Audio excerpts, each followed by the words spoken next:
皆さんこんにちは。 AI 活用伝道師です。今日のテーマは Windows ユーザーにとって2026年4月の最大のアップデート、 Google が公式リリースした Google デスクトップアプリについてです。これは Google の検索と AI 機能、そしてランチャーアプリの便利さを一つのシンプルなツールにまとめた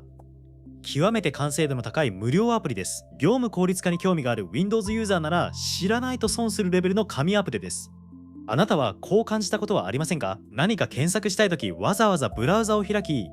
新しいタブを作って検索バーに入力するというワンクッションが地味にストレス。画面に映っているエラーや知らない UI を AI に聞きたいけど、毎回スクショを取って貼り付けるのが面倒。PC の中のファイルと Google ドライブのクラウドファイル両方を一気に検索したい。こうした日常の小さなストレスをまとめて消し去る存在として登場したのが今回の Google デスクトップアプリです。キーボードのショートカット一つで起動し、その画面の上だけで検索から AI 質問、画面認識、ファイル横断検索まで完結します。動画の最後まで見ていただくと、明日からブラウザを開かずに仕事が回る新しい生産性の世界が見えるようになります。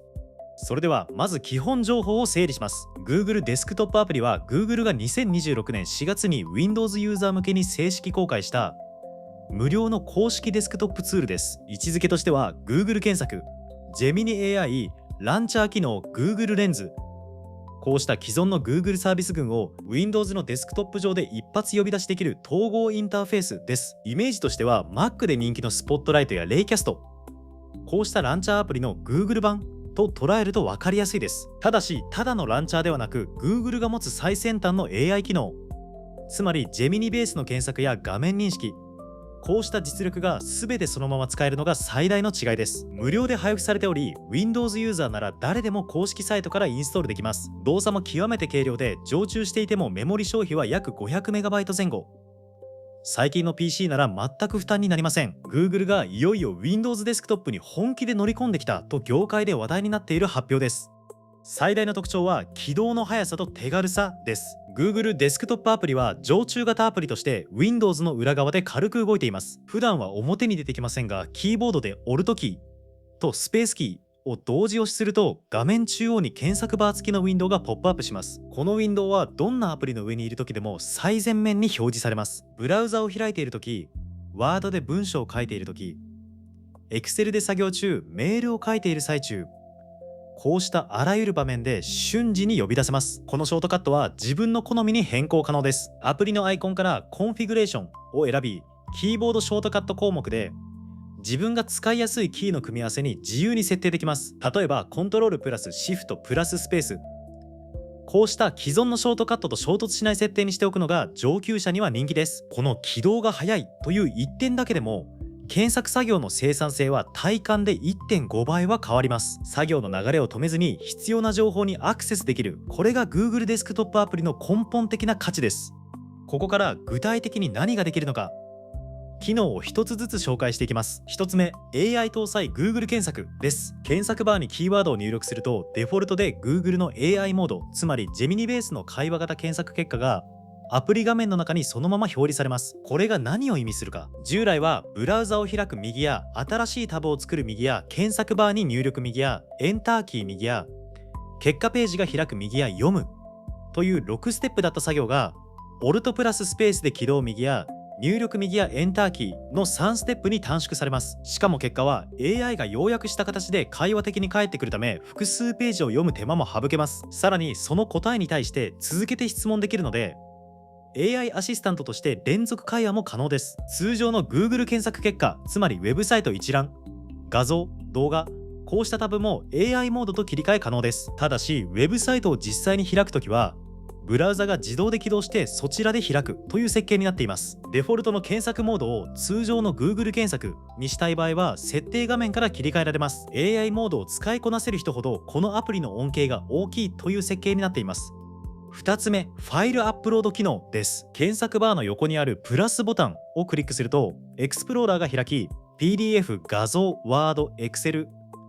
こうしたファイルをアプリにそのままアップロードできます。アップロード後は、この PDF の内容を3行で要約して、この画像に写っているのは何か教えて。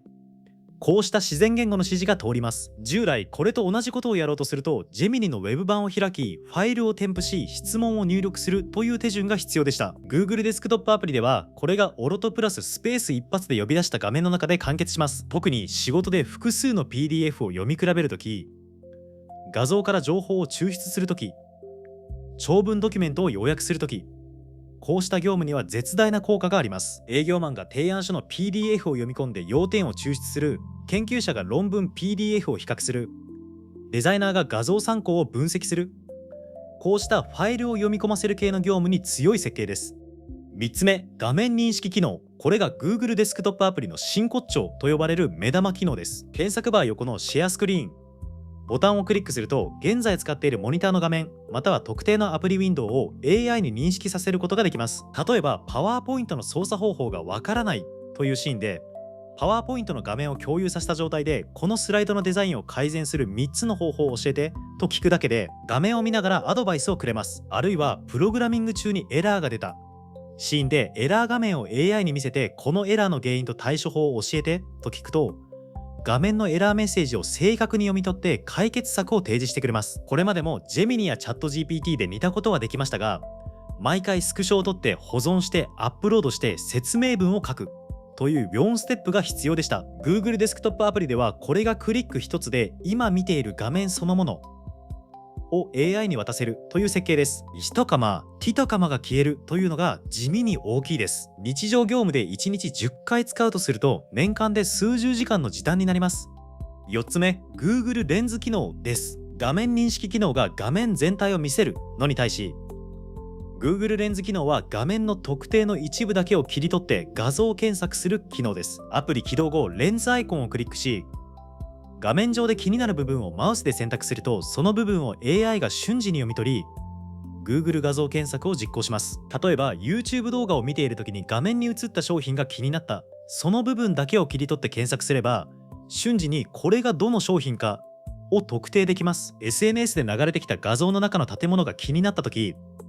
その建物部分だけを切り取って検索すれば、場所や名称を瞬時に調べられます。業務で言えば PDF の中に図表があって似た画像を探したいというケースでも一発です。画像検索と AI を組み合わせたビジュアル探索がワンクリックで起動するというのは、今までのワークフローを根本的に変える可能性があります。5つ目、ローカルプラスクラウド横断検索です。これは PC の中のファイルと Google ドライブ上のクラウドファイルを同じ検索バーで一発検索できる機能です。ファイル名やドキュメントタイトルの一部を入力すると、ローカルとクラウドの両方から該当するファイルやアプリが瞬時にリストアップされます。 Windows の標準スタートメニュー検索と比べて明らかに早く精度も高いというのがユーザーの感想です。特に Google ドライブ上のスプレッドシート、ドク、スライド、こうしたウォークスケースファイルをローカル感覚で検索できるというのは、 Google ワークスペースユーザーには感動的な体験です。検索対象は設定画面から細かく制御できます。ローカルファイルは検索したくないというプライバシー重視の方はローカルを除外できますし、逆にクラウドは検索不要という方はドライブ連携をオフにできます。個人のワークフローに合わせて柔軟に調整できるという点も Google らしい設計です。ここで業界文脈にも触れます。ランチャー系のアプリはすでに複数の有名な選択肢が存在します。Mac 標準の Spotlight、サードパーティーの Raycast、Microsoft の PowerToys Run、こうしたツールです。Raycast はコマンドプロンプト的な高度なカスタマイズが魅力ですが、多機能すぎて使いこなしにくいという声もあります。PowerToys Run は Windows ユーザーには馴染みやすいですが、 AI 機能が弱いという弱点があります。 Google デスクトップアプリの強みはシンプルさと Google エコシステムとの統合の両立です。複雑な設定なしに Google の最強 AI と Google ドライブと画像検索を全部使える。これは設定で消耗したくないけど AI 機能はがっつり使いたいという大多数の Windows ユーザーの需要にど真ん中で刺さる設計です。特に IT リテラシーが平均的なビジネスパーソンや経営者にとってはRaycastより明らかに使いやすいというのが現場の評価です。技術的に評価したい点として動作の軽さがあります。常駐型アプリはメモリや CPU を食い続けることが多く、ユーザーの不安要素になりがちです。しかし Google デスクトップアプリは常駐していてもタスクマネージャー上で約 500MB 前後、最近の PC であれば 16GB 以上のメモリは標準なので全く重さを感じません。さらに起動から検索結果、表示までのレスポンスも体感で1秒以下というレベルで完成されています。これは Google が裏側のインデックスを事前に賢く構築している軽量なネイティブアプリとして実装しているという技術努力の結果です。他の多機能ランチャーアプリと比べても起動速度や応答性で明らかに優位という評価が定着しつつあります。ここで典型的な実用シナリオを3つ紹介します。1つ目、ビジネスパーソンのシナリオ。打ち合わせ中に資料の要点を確認したいとき、オルトプラススペースで起動。先週送られてきた契約書 PDF を要約してと頼むだけでローカルプラスクラウドからファイルを引き出し AI が要約して返してくれます。2つ目、クリエイターのシナリオ。動画編集中、参考にしたい画像を画面の一部から切り取って Google レンズで類似画像を検索。そのまま参考資料として使うというフローが一発で回ります。3つ目、学生研究者のシナリオ。論文 PDF を開いた状態で画面認識でこの論文の要点を3つに整理してと聞けば、現在の表示部分を読み取ってその場で要約してくれます。こうした日常業務に AI を組み込む入り口としてこれほど低コストで使えるツールは現時点で他にありません。便利な反面、いくつか押さえておくべき注意点があります。1つ目、Google アカウントへのログインが必要ということ。ローカル検索だけなら不要ですが、ジェミニや画面認識、ドライブ検索、こうした機能を使うには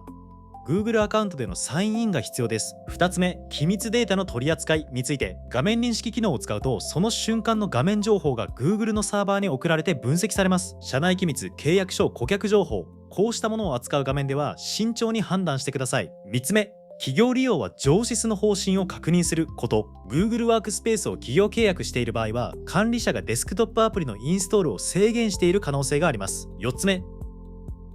常駐型アプリなので起動時に自動立ち上げ設定の確認。 PC のリソースに余裕がない方は設定で自動起動をオフにすることも可能です。今日の動画の内容はどうでしたか？ Google デスクトップアプリは Windows で仕事をする日常に AI をサクッと差し込める極めて完成度の高いツールです。複雑な設定や新しい学習コストをほとんど必要とせず、オルトプラススペース、たったこれだけで検索、 AI、ファイル横断、画面認識、こうした強力な機能を呼び出せます。無料で配布されているので、今日からインストールして自分の業務に合うかを試してみるのが一番早い理解の仕方です。このチャンネルではこうした AI 業界の節目の出来事を初心者にも分かりやすくこれからも全力で解説していきます。もしこの動画が参考になったらチャンネル登録と高評価ボタンをぜひお願いします。コメント欄ではあなたが今デスクトップで一発呼び出ししたい AI 機能は何ですかをぜひ教えてください。それではまた次の動画でお会いしましょう。AI 活用伝道師でした。